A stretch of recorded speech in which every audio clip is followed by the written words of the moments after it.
السلام عليكم ورحمة الله وبركاته. أشما كبجمتوت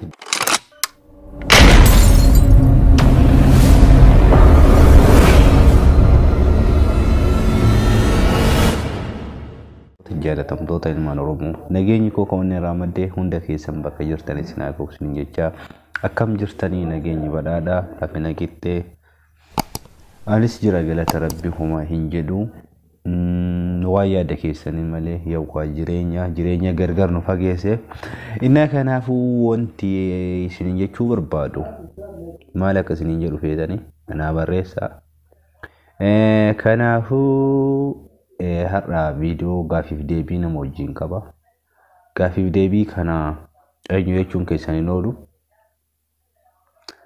namuma isin jaalattanii fi nama isin hedduu kabajitanii nama gaarii amala qabeetti namaati kanaafuu naatootu bi wajjin gaafif deebiin gaafadhee akka ajaa'iba kana bareechitee deebistee jirti kanaafuu warroonni video kuni osoo ilaalin dura like gati please istiin kuna hafuu aniin kun garaa isin nyaadhu aniin kun obboleessa keessanii garaa maaf isin nyaanne dikkuma sana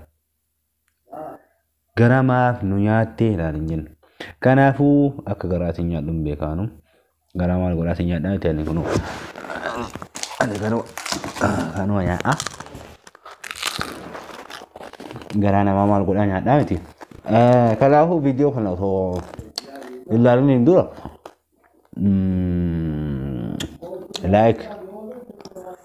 like gola bas kaitini jara like ati faka yatto goli yon godetta like gol sinjere mali amma tigalte jarti tete goletti moy wana misaje jirifta mbira goja hin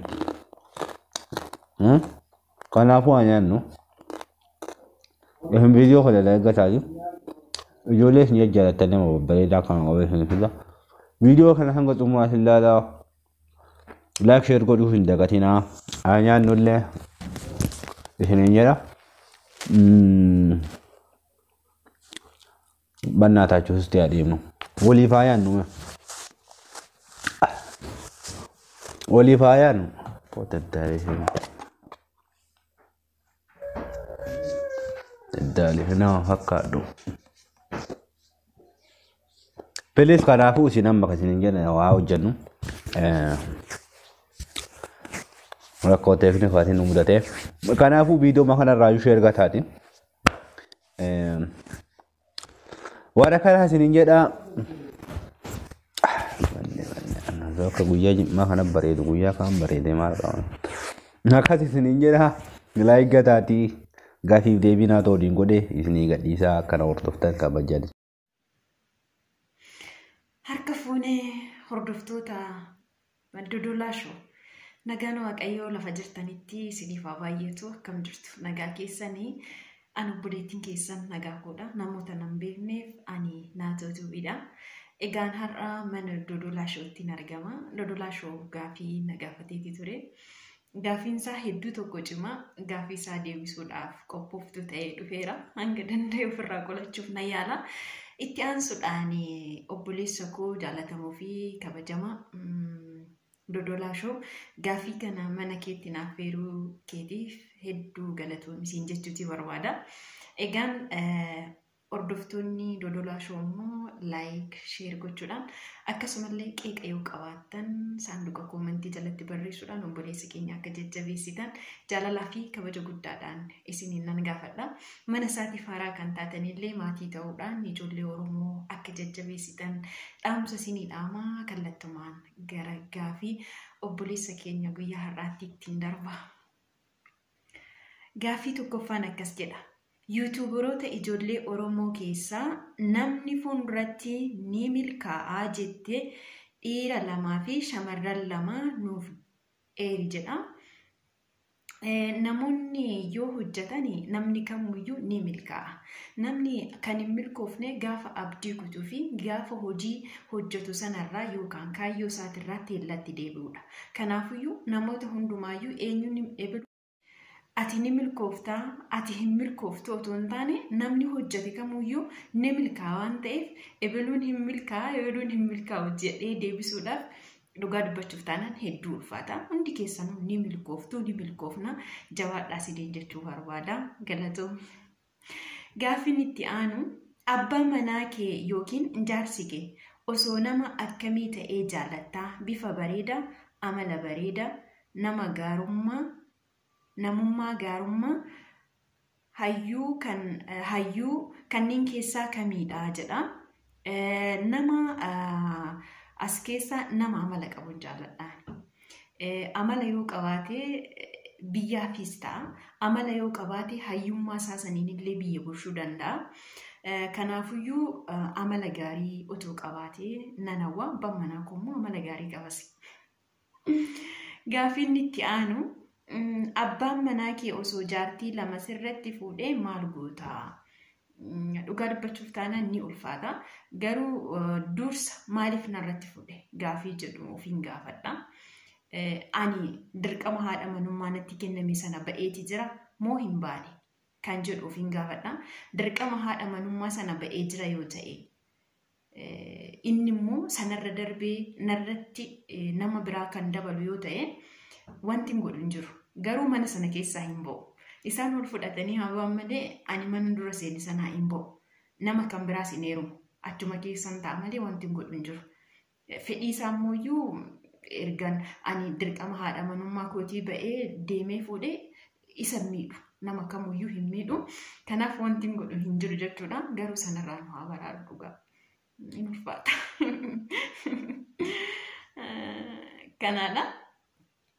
Gaaffiin itti aanu mudannoo kee kan gaafa biyya Arabaa dhuftu si mudate keessaa lama kan nama kolfisiisu jedha.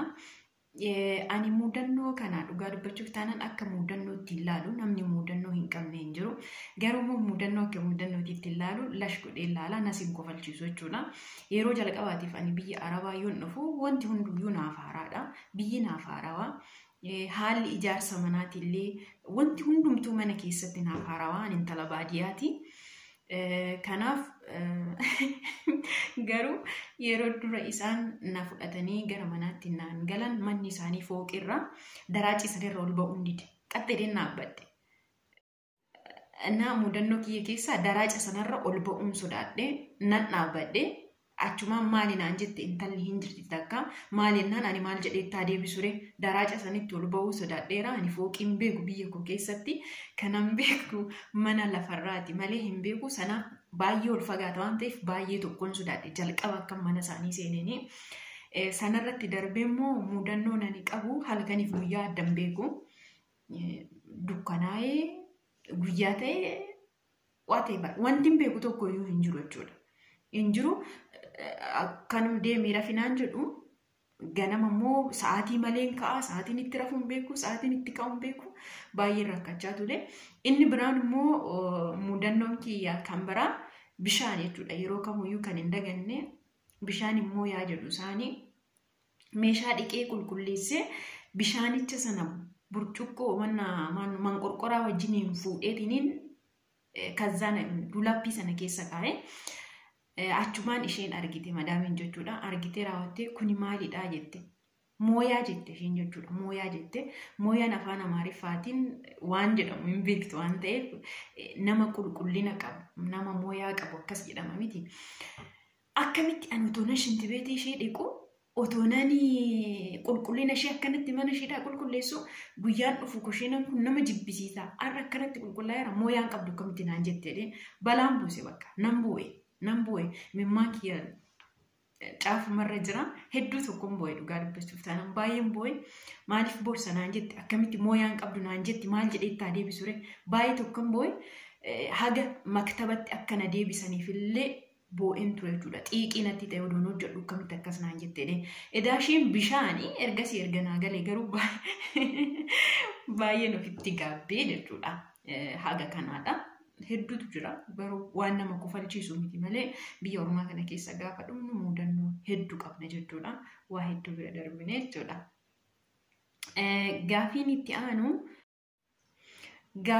aanu hanga ammaatti kan gaaffii hanga ammaa kanatti gaaffii jaalalaa dhiira meeqatu si gaafate osoo hin sobin jedha. ana namni dhiirri gaaffii jaalalaa na gaafate hin jiru. Nama tokko qofa nama tokko hin jaalladhe isaa wajjin nan jira. Kanaafuu yoo na gaafatanillee ani lakkaa'u jechuudha. Nama ganaatu na gaafate, nama akkasiitu na gaafate jedhee yaada keessas hin galchu waan sanas hin lakkaa'u jechuudha. Kanaafiyyuu ani hin beeku jechuudha gaasirratti. Okay. Gaaffiin itti aanu immoo iccitii dubartii keessaa lama nuuf himi jedha. Iccitii dubartii keessaa lama nuuf himi jedha. Gaaffiin kun deebiinsaa baay'ee ni ulfaata jechuudha. Innuu maqaan isaatiyyuu iccitiidha waan ta'eef ani immoo nama iccitii dubartii baasu miti jechuudha. Kanaafiyyuu iccitii dubartii baasi waan jedheef ani iccitii nama baasu miti jedheen deebisaaf ani dodolaadhaani. Egaan inni immoo waan jedhu sadu beeka. Kanaaf dhuguma kongumayyuu iccitiin baasu jechuudha. Iccitii jedhee waan na gaafateef iccitii sana immoo iccitii dubartoota alatti baasuu hin barbaadu jechuudha. Maaliif namnis iccitii waan akka baasu waan hin barbaanneef jechuudha. Eshi gaaffiin itti aanu uffannaa aadaa Oromoo kan kutaa hundaa keessaa kan yeroo hunda uffachuu jaalattu kan kutaa kamiiti jedha. Dhugaa dubbachuuf taanaan uffata aadaa Oromoo kutaa 11 hunda isaatiyyuu nan jaaladha. Hanga ammaatti uffata aadaa Wallaggaati kan ani uffadhe jechuudha. Kamii uffachuu jaalatta odoo jedhee hunda isaatiitu uffadhe nan jaaladha. Garuu caalatti kan nan jaaladhu uffata Jimmaa hedduun jaaladha. Maaliif akka ta'e hin beeku baay'een jaaladha. Kan dabalataan immoo uffata Kamisee hedduun jaaladha jechuudha. Isa kanan jaaladha. Namoonni na jaalatan na bita. Dodolaa hedduu galatoomii gaaffilee babbareedaadha. Gaaffiin itti aanu nama tokko ilaalcha isaan jaallattamoo namummaa isaatiin jaallattaa jedha. Gaaffii bareedduudha gaaffiin tuni. Ani nama kanan jaalladhu ilaalcha isaatiin miti. Walumaa galatti wayirratti hundaa'ee nama hin jaalladhu. Nama kanan jaalladhu namummaa isaa qofaaniin isa jaalladha. Maaliif akka ta'e beektu nama tokko bareedina isaa laalee yoon jaalladhe yaada inni kennu laalee yoon jaalladhe beekumsa isaa jechuudha.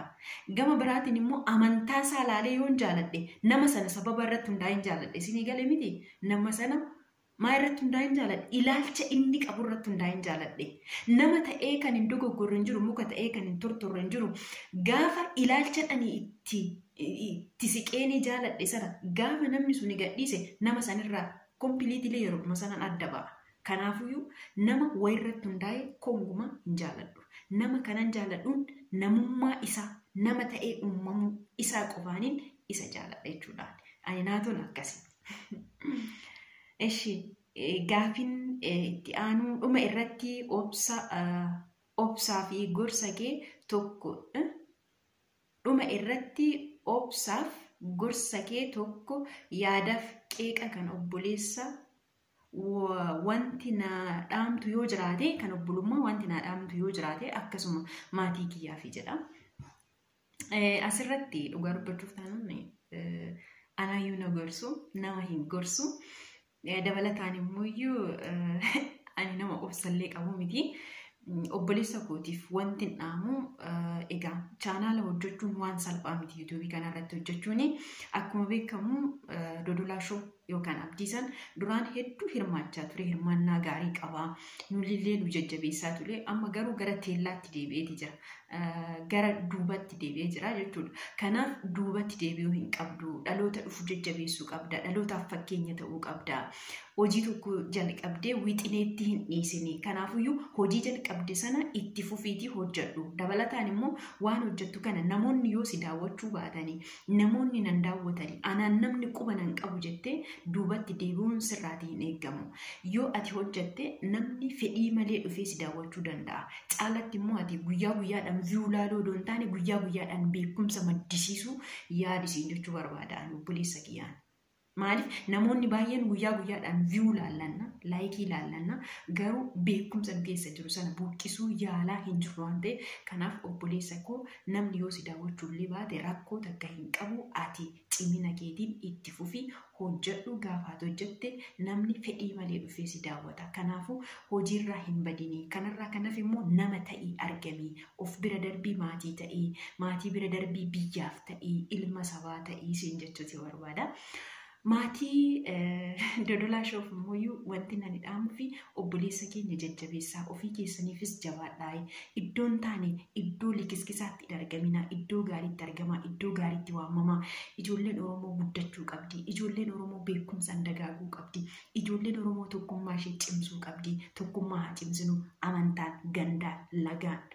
Wal qooduun nurraa hin eeggamu. Ati bareedaa, ati bushaadhaa, ati beekadhaa, ati wallaaladhaa. Odoon taane namni hundumtuu ija Rabbii duratti wal qixa waan ta'eef tokko taanee irree tokkoon kaanee hiyyummaa keenyas ofirraa haa moonu.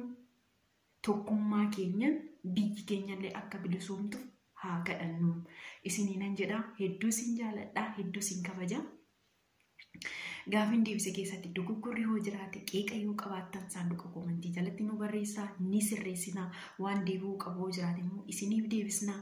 Baay'ee sin jaallannaa. Asumaan immoo Dodolaa Shoo gaafilee akkasii baastee na gaafachuu keetiif hedduu gammadeera. Galatoonni ulfaadhu. Horaa bulaa deemanaa. Hundi keessanuu baay'ee sin jaalladhaa. Hamaan isin hin argin, gaariin isin hin darbin. Fiigaa dhaqqabaa, kaadhaa jalaa ba'aa. Dagaagaa jiraadhaa isiniinan jedha. Turtii gaarii.